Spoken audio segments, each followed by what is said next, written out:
நான் பெண்மை என்கின்ற தலைப்பிலே இப்படி இந்த தலைப்பை அணுகலாம் என்று நினைக்கிறேன். உலகத்திலேயே மிக மிக இனிமையானது எது என்று கேட்டால் உயிர் இனிப்பானது என்று சொன்னார்கள். உயிர் இனிப்பானது. அந்த உயிரை விட இனிப்பானது எது? பாரதி தான் சொன்னான், உயிர் இனிப்பானதுதான், ஆனால் உயிரை விட இனிப்பானது பெண்மை என்று சொன்னார். பெண்மை அந்த உயிரினும் இனிமையடா என்று பேசுகிறார்.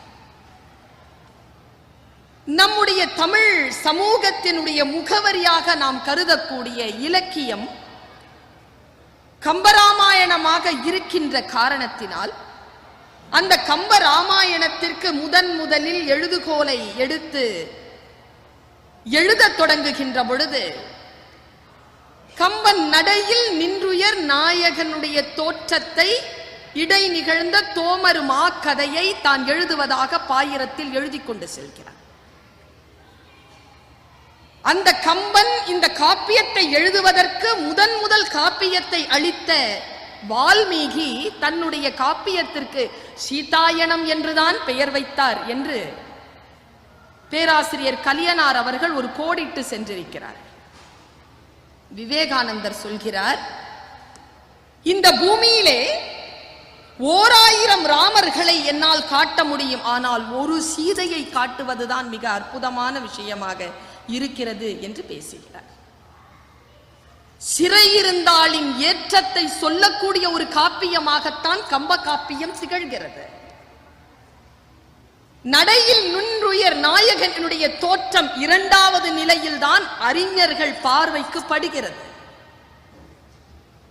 பெண்மையினுடைய உயரத்தை, உச்சத்தை, பல்வேறு நிலைகளில் இருக்கக்கூடிய அந்த பரிணாமங்களை சொல்லிக்கொண்டே செல்லக்கூடிய ஒரு இலக்கியமாக நான் கம்ப காப்பியத்தை பார்க்கிறேன். கம்பன் காப்பியத்தை செலுத்துவதற்கு பல்வேறு பாத்திரங்களை கையில் எடுக்கிறான். ஆண் பெண் என்கின்ற 2 பாத்திரங்களை கையில் எடுக்கின்ற பொழுது கதையை செலுத்தக்கூடிய ஸ்தூல பாத்திரங்களாக ஆண் பாத்திரங்களையும் சூட்சும பாத்திரங்களாக பெண் பாத்திரங்களையும் கம்பன் கையில் எடுக்கிறான். பெண்மை சூட்சுமமானதுதான், ஆண் எப்பொழுதும் ஸ்தூலமானவன் தான். சூட்சுமமாக இயங்கக்கூடிய ரகசியம்தான் பெண்ணினுடைய மனதை கண்டுபிடிக்கவே முடியவில்லை என்று எழுத்தாளர்கள் புலம்புகின்ற புலம்பலுக்கு பின்னால் இருக்கக்கூடிய ஆழமான ரகசியம். அவள் சூட்சுமமாக இயங்கக்கூடியவள். கம்பன் கதையை மிக சூட்சுமமான முறையில் நகர்த்துகிறான்.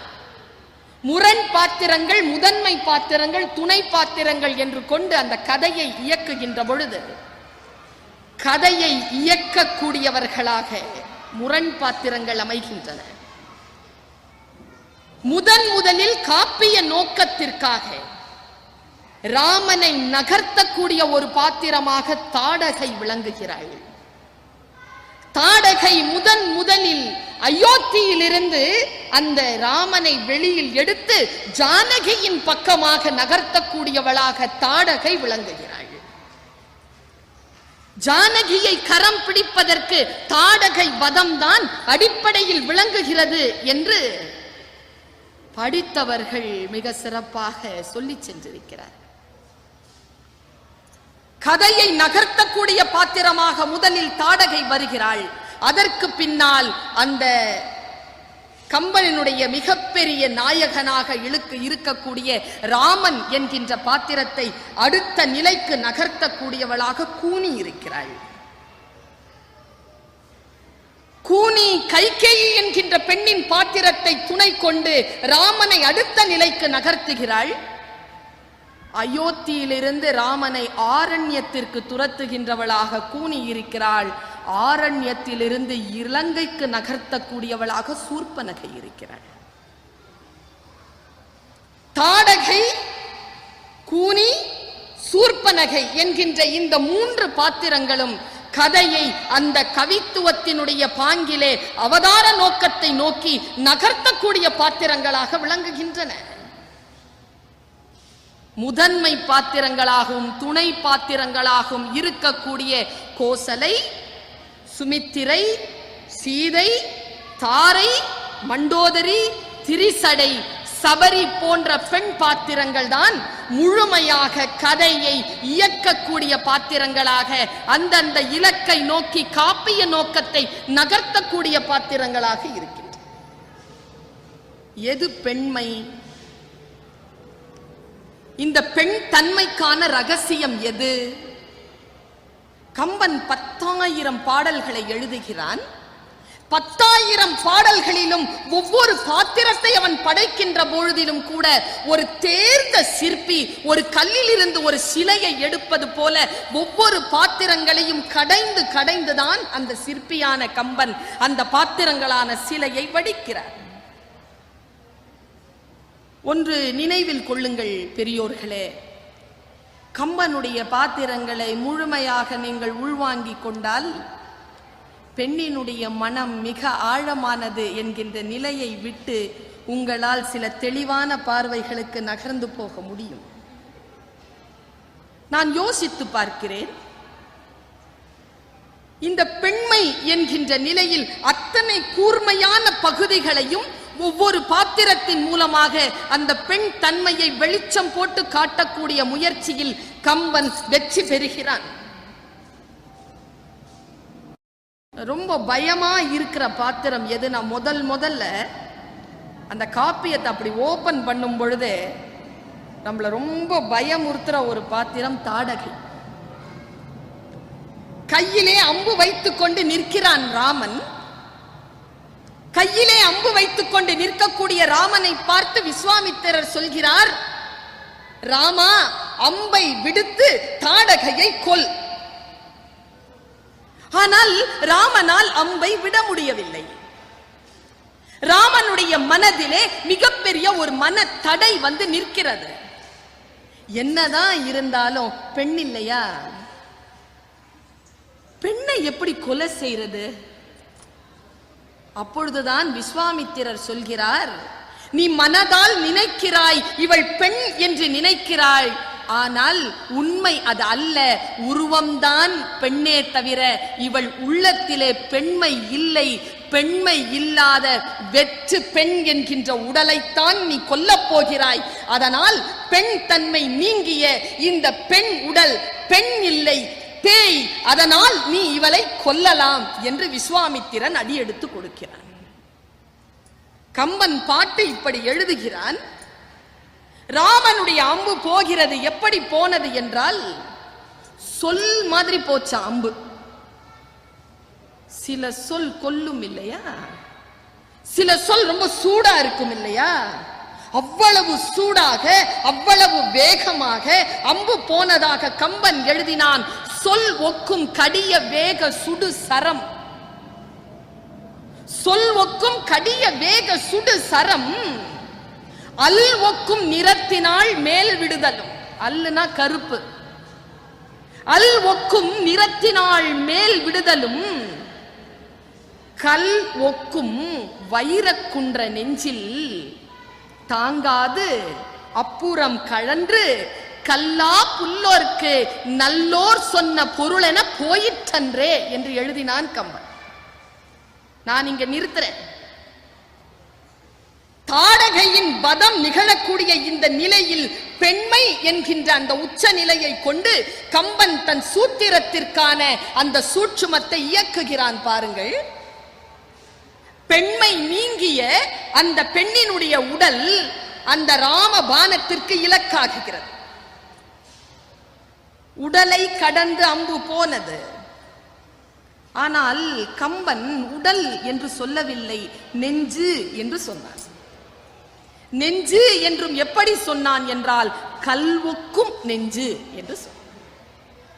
பெண்மை நீங்கிய பெண் உடலில் இருக்கும் நெஞ்சம் கல் ஒத்தது, கல் போன்று இருந்தது என்றார். நான் இங்க சூட்சுமத்தை சொல்கிறேன். கல், நெஞ்சு கல்லா இருந்தது. கொஞ்சம் அந்த பக்கம் வாங்க. வாலிக்கு அம்பு போடுறான் ராமன். அது எப்படி போச்சா? வாழைப்பழம் இருக்குல்ல, கதலி, வாழைப்பழத்துல ஊசி போன மாதிரி போச்சான், போச்சு தானே, போகல, நின்றது, சென்றது, நின்றது. பாருங்களேன், அறிவியல் எதுன்றா கல்லுல அம்பு நிக்கணும், வாழைப்பழம் கதலி, கதலியில கடக்கணும். இது விஞ்ஞானம். மெஞ்ஞானம் என்ன தெரியுமா? கல்லுல கடந்துரும், கதலியில நின்னுடும்.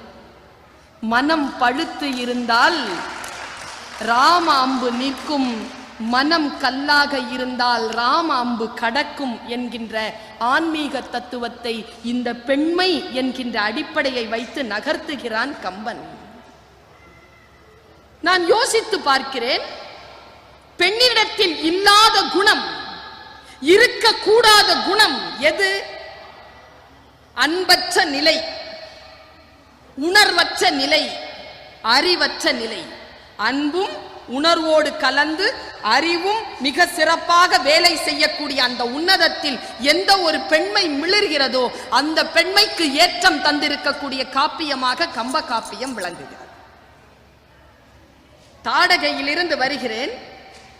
கூனி எதிர்ப்படுகிறாள்.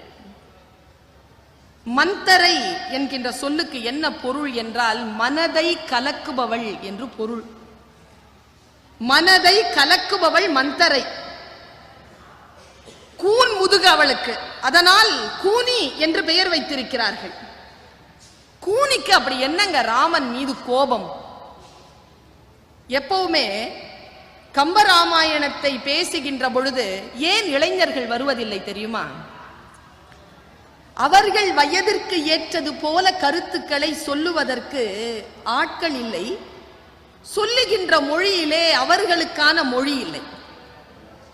ஒன்றும் இல்லைங்க, அடிப்படையிலேயே ரொம்ப அழகான சைக்காலஜி என்ன தெரியுமா? நீங்க எப்பவுமே பாருங்களேன், கல்யாணமாகி முதல்ல உங்க மனைவியோடு நீங்கள் முரண்பட்டு நின்றீர்கள் என்றால், உங்கள் மனைவி உங்களோடு கோபமாக இருந்த அந்த முதல் வினாடியை நீங்கள் நினைத்து பாருங்களேன். என்ன செஞ்சதனால அவ கோபப்பட்டா? என்ன செஞ்சதனால அவ அழுதா?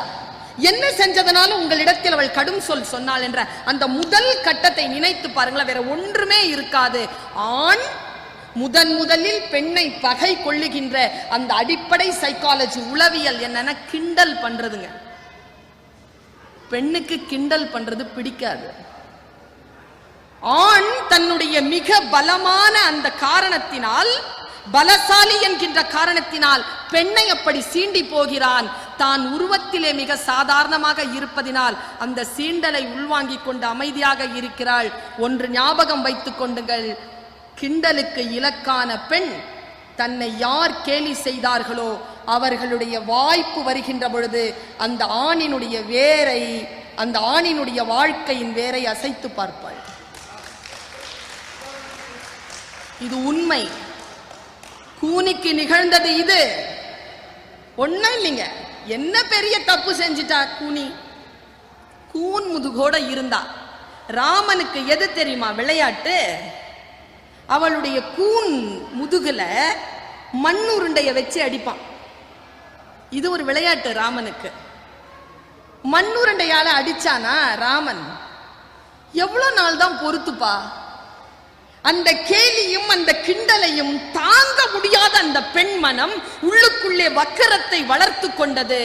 தன்னை மண் உருண்டையால் அடித்தான் ராமன். அந்த வஞ்சத்தை மனதில் வைத்துக் கொண்ட கூனி அந்த ராமனுக்கு மண்ணே இல்லாமல் அடித்தாள். இதுதான் ராமாயணம் நமக்கு சொல்லுகின்ற செய்தி. யோசித்து பார்த்தால் இந்த அடிப்படை உளவியலை நமக்கு பெரியவர்கள் சொல்லி தந்திருக்கிறார்களா? பெண்ணிடத்தில் மரியாதையாக நடந்து கொள்ள வேண்டும். சரி, எல்லாத்திற்கும் ஒரு அளவு இருக்கா இல்லையா? அளவு கடந்தால் நஞ்சாகி போனாள் கைகேயி. அமிர்தமாகத்தான் இருந்தாள். பெண்மையினுடைய மிக நுட்பமான ஒரு இலக்கு, மிக நுட்பமான ஒரு ஸ்பெசிமன் காப்பியா நீங்க காட்டணும்னா கைகேயிய காட்டலாங்க. பெண்மைக்கு அடிப்படையில் ஒரு உதாரணத்தை காட்ட வேண்டும் என்றால் கம்பன் பாத்திரங்களிலேயே அற்புதமான ஒரு உதாரணம், அகச்சான்று எடுத்துக்காட்டு கைகேயி. கைகேயி கிட்ட எப்பவுமே நம்ம பெண்கள் கிட்ட பார்க்கின்ற பொழுது சில குணங்கள் தெரியும். ரொம்ப அதீதமா இருக்கிறாங்கன்னு வச்சுக்கோங்களேன், கொஞ்சம் கவனமா இருக்கணும் அவங்க கிட்ட.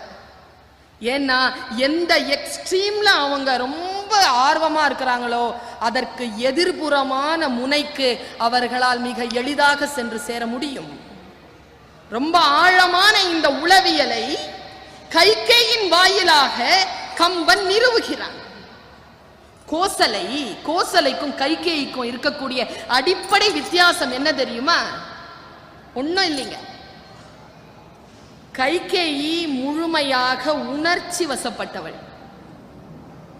கோசலை அன்பும் அறிவும் கொண்டு இலங்கக்கூடிய ஒரு பெண். இதுதான் அடிப்படையில் அவங்க ரெண்டு பேருக்கும் வித்தியாசம். ஒரு காலமும் கோசலை பரதனை தன் மகன் என்று சொல்லவே இல்லை. ராமன் தன் மகன், பரதனும் என் பிள்ளைதான் என்று சொன்னாள். ராமனை விட பரதன் நல்லவன் என்று சொன்னாள். ஆனால் ராமனை விட பரதன் தான் எனக்கு மகன் என்று ஒரு நாளும் கோசலை சொன்னதில்லை. அடிக்கடி அப்படி சொல்லிக்கிட்டு இருந்தவ கைகேயி தான். பரதன் இல்லை என் மகன், ராமன் தான் என் மகன். இது முரண்பாட்டிற்குள் இருக்கக்கூடிய மனதை மிக சிறப்பான வகையிலே கிள்ளி எடுத்தால் வேறு ஒரு மூலைக்கு எடுத்துக்கொண்டு செல்லலாம் என்பதற்கான உளவியல் பாத்திரமாக நமக்கு முன்னால் நிற்கிறாள் கைகேயி. கைகேயினுடைய ஒரு சிறிய அந்த எண்ணத்தினுடைய மாற்றத்தை நீங்கள் அந்த 10 பாடல்களிலே வாசித்துக் கொண்டே வருகின்ற பொழுது சொன்னார் ஆரம்பத்தில், என் மகன் ராமன் என்று சொன்னவள் கொஞ்ச நேரத்திலேயே பால் திரிப்பதை போல, பாருங்களேன், பால் உறைஞ்சா தயிரா பயன்படும், திரிஞ்சா குப்பைக்கு தான் போகும். மனம் உறையலாம், திரியக்கூடாது. திரிந்தது கைகேயிக்கு. பெண்மை என்கின்ற அந்த உச்ச நிலையிலே அந்த மனதை திரிய வைக்கக்கூடிய அந்த சூட்சமமான வரிகளை பிள்ளைகளுக்கும் இளைஞர்களுக்கும் சொல்லித்தார்கள். எந்த இடத்தில் பெண்மை திரிகிறது என்பதனை கம்பன் மிக அற்புதமான வரிகளில் எடுத்து காட்டிக்கொண்டே செல்கிறான். நாம் துச்சமாக மதிக்கக்கூடிய பல சாதாரணமான நிகழ்வுகள் நம்முடைய வாழ்க்கையில் ஆழங்காலிலே விஷவிருத்துக்களாக வளரக்கூடிய நிலை வந்துவிடுகிறது. நமக்கு வந்ததற்கு பிறகுதான் ஞானம் வருகிறது. அதனால் தான் இலக்கிய மேடைகள் முத்தமென்றும் மோகமென்றும் சத்தமிட்டு புத்தி கெட்டு போனதொரு காலம், இங்கு ரத்தமற்று போன பின்பு ஞானம். இது கண்ணதாசன் சொன்னது. ரத்தமற்று போவதற்கு முன்னாலேயே ஒரு பெண்ணினுடைய ஒரு ஆணினுடைய அடிப்படை தன்மைகளை, பெண்மையையும் ஆண்மையையும் மிகச் சரியாக புரிந்து கொள்ளக்கூடியவர்கள் வாழ்க்கை